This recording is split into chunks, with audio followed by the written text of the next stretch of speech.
very first steps toward Western philosophy weren't just about pure logic, but about weaving ancient myths into a profound new vision, of the cosmos, the soul. Right. Imagine a world where your very notion of an immortal soul, or maybe the idea of a universe ordered by abstract principles, didn't come straight from Plato or Pythagoras, but maybe from a more shadowy figure. Yeah. Someone who first dared to weave those ancient myths into a kind of philosophical tapestry. Okay, so who are we talking about? Today we're taking a deep dive into the enigmatic figure of Pherecydes of Syros.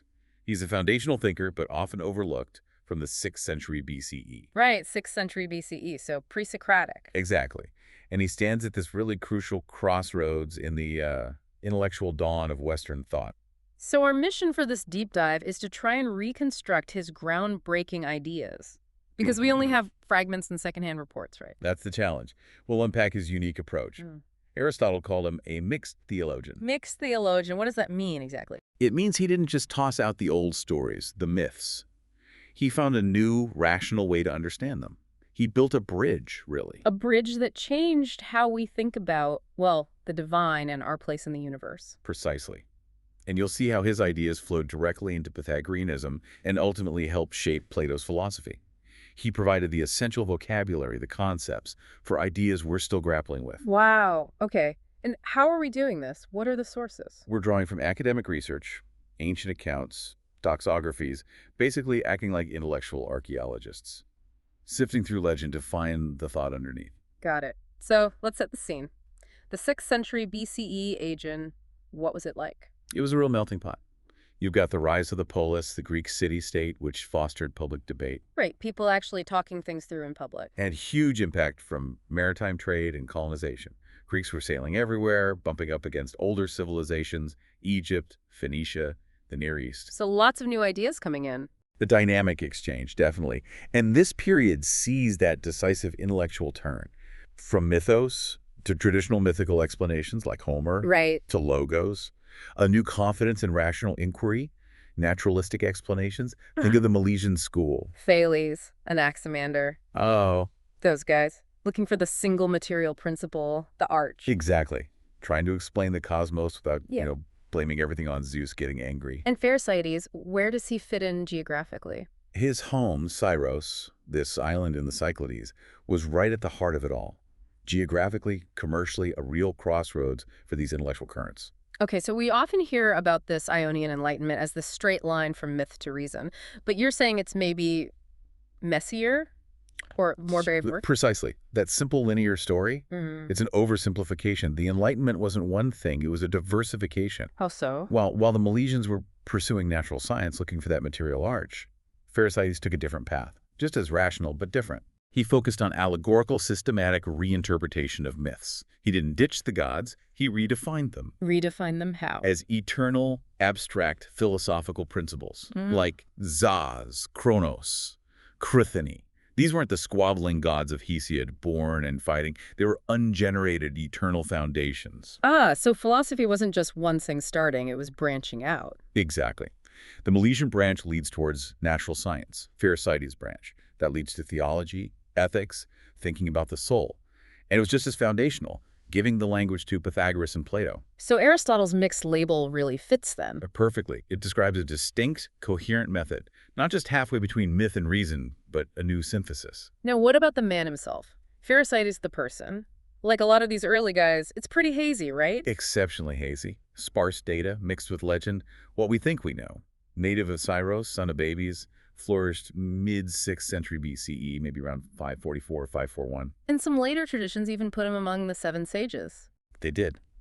Which shows how highly regarded he became.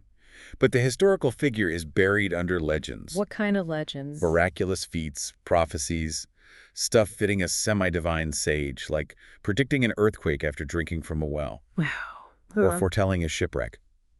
And his death stories are all over the place. How so? Some say this horrible verminous disease, psoriasis. Others say he threw himself off a mountain.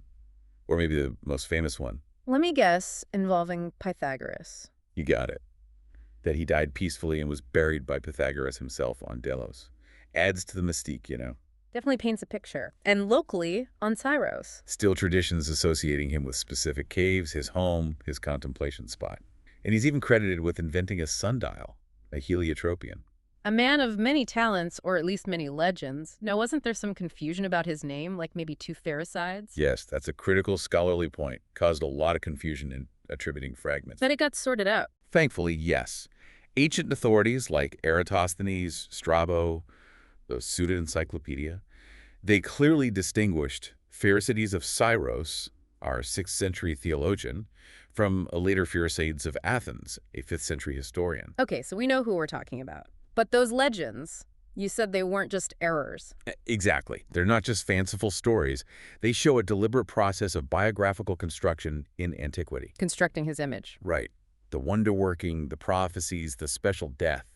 It all elevates him from just a thinker to a sage, almost godlike. And why do that? What's the connection? It's inextricably linked to the claim that he taught Pythagoras.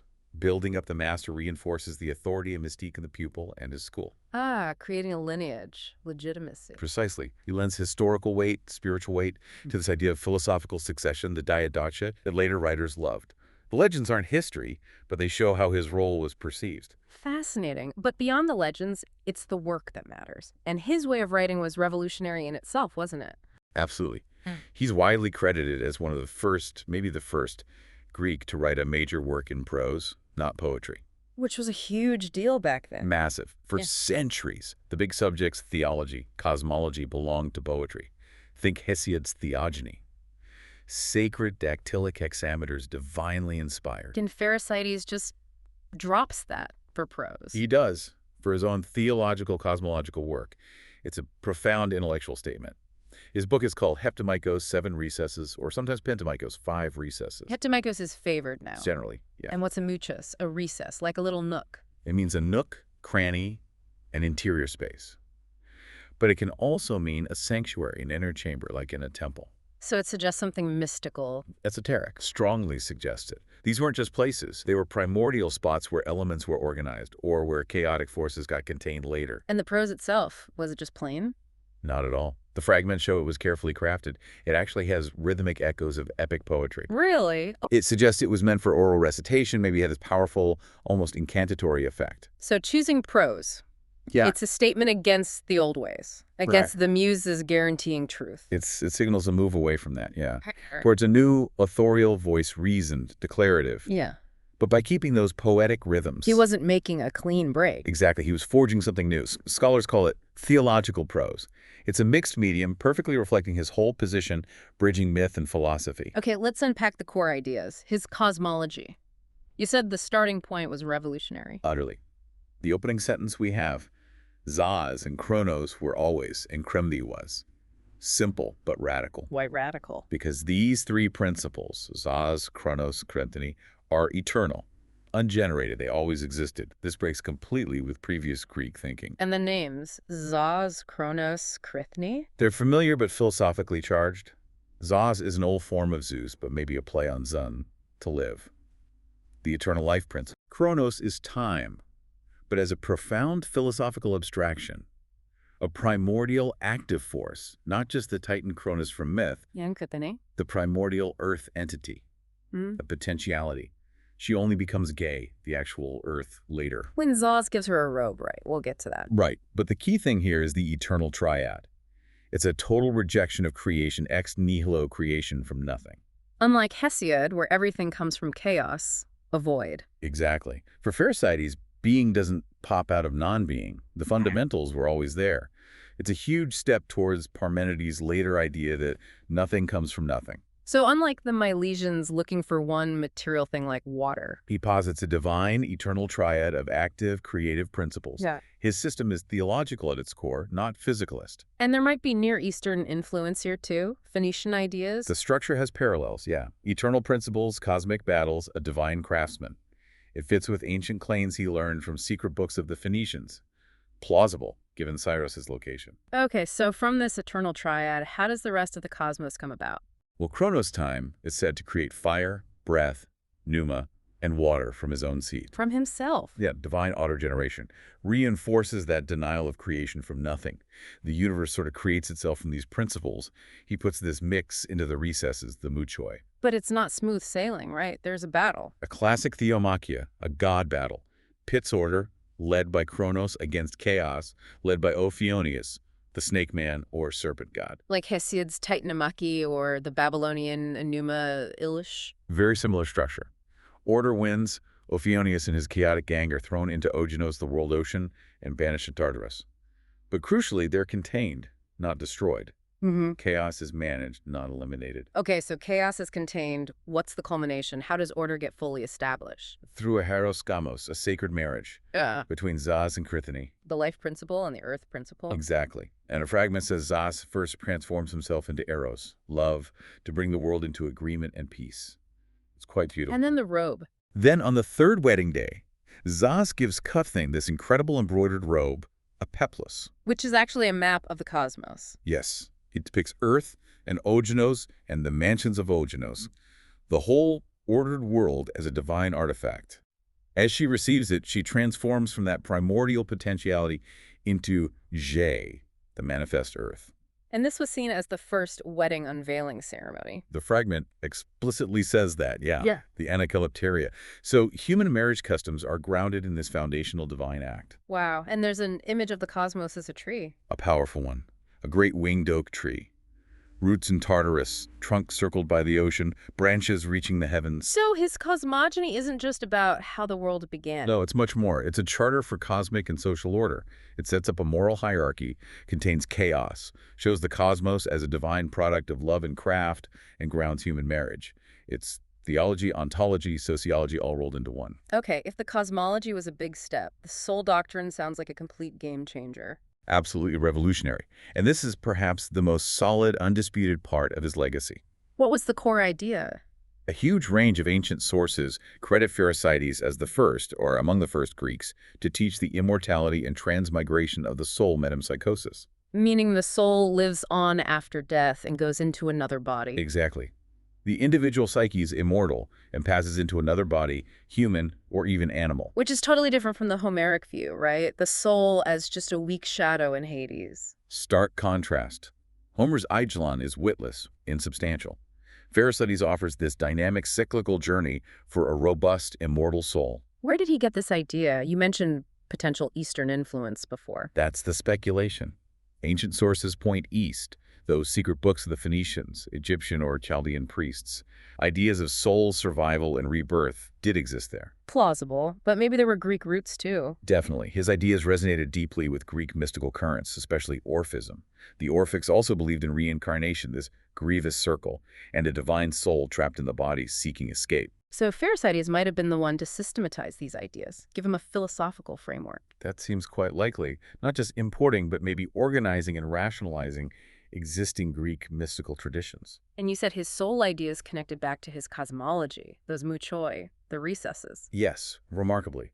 There's a fragment, scholars find it fascinating, that says Pherecydes talks of recesses and pits and caves and doors and gates, and through these speaks in riddles of the becomings and deceases of souls. So the cosmic spaces are also somehow linked to the soul's journey. It seems so. The structure of the cosmos mirrors or enables the soul's cycles. So what's the big picture impact of this? What does this all mean for philosophy? It's huge.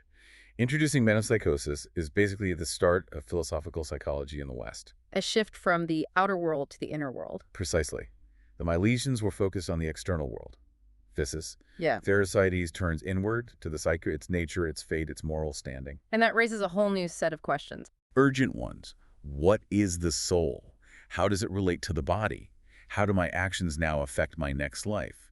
This opens up ethics and eschatology, the study of last things, the soul's destiny for philosophy. Which became central for the Pythagoreans and Plato later on. Absolutely central. A cornerstone of their thought, really traceable back to Pherecydes. Now let's talk about that lineage. The idea that Pherecydes actually taught Pythagoras. How strong is that tradition? It's very persistent in ancient sources. Diogenes Laertius, Iamblichus, Porphyry, lots of writers claim it. And there are those anecdotes like Pythagoras burying him. Right, stories underscoring a close, pious relationship. But the strongest link is the ideas themselves. The similarities. Undeniable. Key Pythagorean ideas, soul's immortality, transmigration, moral cosmos, divine justice, even mystical numbers. To some extent, ancient authors saw these as developing Pherecydes concepts. But modern scholars are a bit more skeptical about a literal teacher-student thing. Generally, yes. People like Hermann Shibley see it more as a biographical fable. Constructed later to create that neat philosophical succession. Exactly, a diadoche. So it's probably better understood as profound intellectual influence rather than formal classroom teaching.